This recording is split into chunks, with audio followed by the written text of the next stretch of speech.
అదే కోస్తారు అని అంటారు. మరి జగన్మోహన్ రెడ్డి గారు హత్య రాజకీయాలు చేశారు, గొడ్డలి రాజకీయాలు చేశారు, హత్య చేయించిన వాళ్ళతో భుజాలు రాసుకొని తిరిగారు, సొంత చెల్లెళ్ళకే వెన్నుపోటు పొడిచారు, 5 కోట్ల మంది ఆంధ్ర రాష్ట్ర ప్రజలకు బీజేపీ పార్టీకి ప్రత్యేక హోదాను తాకట్టు పెట్టారు. ఈరోజు జగన్మోహన్ రెడ్డి గారు ఢిల్లీలో ధర్నా చేస్తారా? ప్రత్యేక హోదా కోసం ఎందుకు చేయలేదండి ధర్నాలు? 5 సంవత్సరాల మీద అధికారంలో ఉన్నారు కదా, మరి ఢిల్లీలో మీరు ప్రత్యేక హోదా కోసం ఎన్నిసార్లు ధర్నాలు చేశారు? ప్రత్యేక హోదా అసలు ఊసే లేకుండా చేశారు కదా. ప్రత్యేక హోదా గురించి మీరు ఏ రోజు పట్టించుకోలేదు, పోలవరం గురించి మీరు ఏ రోజు పట్టించుకోలేదు, రాజధాని గురించి అని చెప్పి 3 రాజధానులను కన్ఫ్యూజ్ చేశారు. ఆఖరికి కడప స్టీల్ ఫ్యాక్టరీని కూడా మీరు పట్టించుకోలేదు. విశాఖ స్టీలు మన రాష్ట్రానికే తలమానికమైన అమ్మేస్తామన్నా కూడా పట్టించుకోలేదు. ఈరోజు మాత్రం ఢిల్లీకి వెళ్ళి ధర్నా చేస్తారట. మీ కార్యకర్తను చంపేస్తే ఢిల్లీకి వెళ్ళి మీరు ధర్నా చేస్తున్నారే, మరి మీ సొంత చిన్నాన్నను చంపేసినప్పుడు మీరు ఢిల్లీలో ఎందుకు ధర్నా చేయలేదు న్యాయం కోసం? జగన్మోహన్ రెడ్డి గారు సమాధానం చెప్పాలి. ఒకవైపు ఇక్కడ అసెంబ్లీ జరుగుతుంది.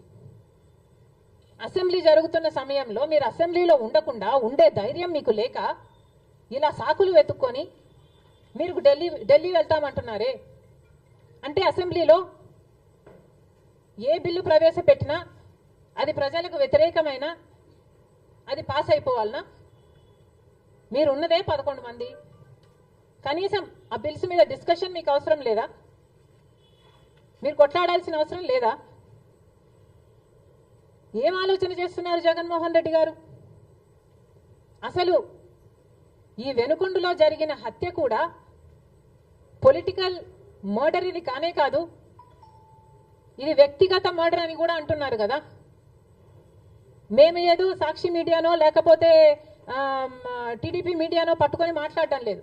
మా ఎంక్వైరీలు మేము చేసుకొని న్యూట్రల్ మీడియాతో లోకల్గా మేము మాట్లాడిన తర్వాత మేము వచ్చిన కన్క్లూషన్ ఏమిటి అంటే ఇది వ్యక్తిగత మర్డర్. మొన్నటి వరకు కూడా హత్య చేసిన వాళ్ళు, హత్య గురైన వాళ్ళు ఇద్దరూ వైసీపీతోనే ఉన్నారు. మరి అలాంటప్పుడు ఇది పొలిటికల్ మర్డర్ ఎలా అవుతుంది?